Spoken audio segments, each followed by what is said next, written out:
So as Joanne was talking yesterday, and we are a little bit of Baldrige nerds, and I'm not going to lie, I carry the framework around with me. So I was trying to think about what we had been talking about, and a lot of it, as I'm sitting here and I'm listening, is about systems perspective, and you're looking at this thing as a system. So I got my glossary, looked it up. So Baldr's definition, a systems perspective means managing all the components of your organization as a unified whole to achieve ongoing success. All right, so that's a real easy read, hard do thing, the systems perspective. I mean, this unified whole. And some of you are probably aware of this, but Edward Deming told the sea otter story when he tried to describe systems perspective. So he would sit and talk about the fishermen in Alaska that were in a bay, beautiful bay, catching salmon. And, they just noticed occasionally that there would be a sea otter that would be floating on its back out there eating a salmon. And so they thought, well, that's our salmon, how dare you eat our salmon. So they decided to post somebody up in the tower with a rifle, and their job on the fishing boat was to shoot otters. And they were pretty successful at it, started just shooting everyone that they saw, and basically eliminating them. And got a little more return out of that. They caught the few salmon that the sea otters were eating. The problem was what was going on below the surface of the waters where all the action was, because salmon are really fast and sea otters have trouble catching them. Sea otters actually eat sea urchins, the little things that just kind of roll around on the bottom. And so when all the sea otters were gone, the sea urchins thrived. Well, sea urchins eat kelp.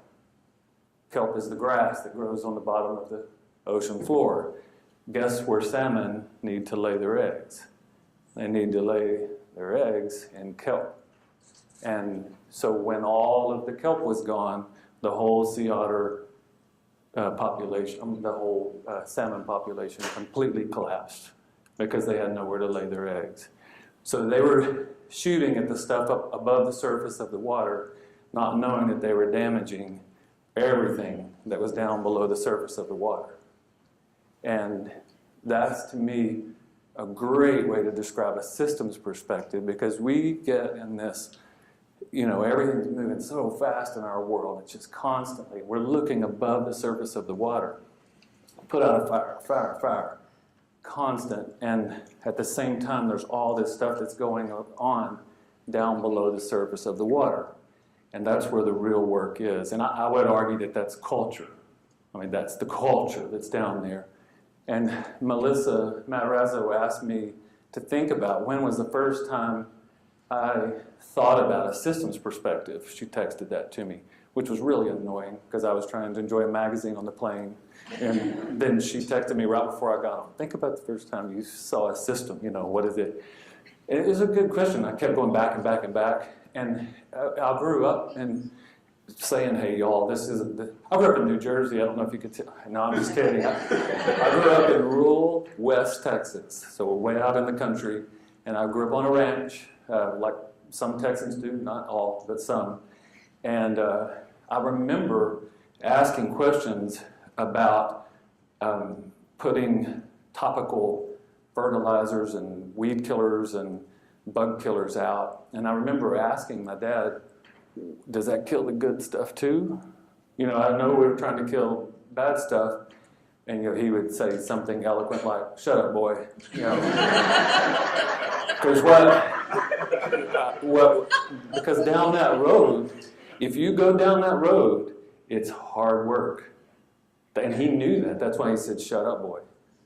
Because now you got to start thinking about next step and next step and next step. And you've got to view this whole thing as a system.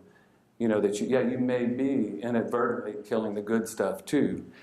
And so, he farmed me out to go work for my uncle, and that lasted less time. Shut up, boy.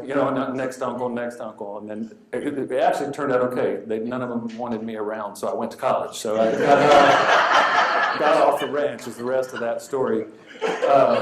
But that probably was the first time I started thinking about a system, though, that there's something going on here. And so now my wife and I, we always talk about, we actually are going to retire to a ranch. Some of y'all know that. And I never thought that would happen, but it's weird, but we're going to do it. And we're back to saying we got to feed the soil.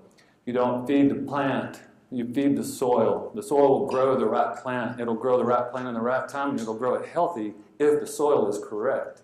And it's the same thing for all of us. If we do all this hard work and the soil is correct, then you won't need to throw a bunch of weed and feed on a bunch of scores, standardized test scores or whatever, because you're going to build up the soil. But it's the hard work. So, I guess my question to you that I want you to think about for just a little bit is, and I mean this, and I'm going to wait you out too. I was a secondary teacher. So why do it? Why not just get a check mark and get this external compliance that all these states are trying to, our federal education systems are trying? Why not just check the boxes and head to the house and go have fun? Why be here and try to dig deep on all this? So I'm going to really let you think about that, and I want some of you to share why you think you want to take it a harder path than the easy path.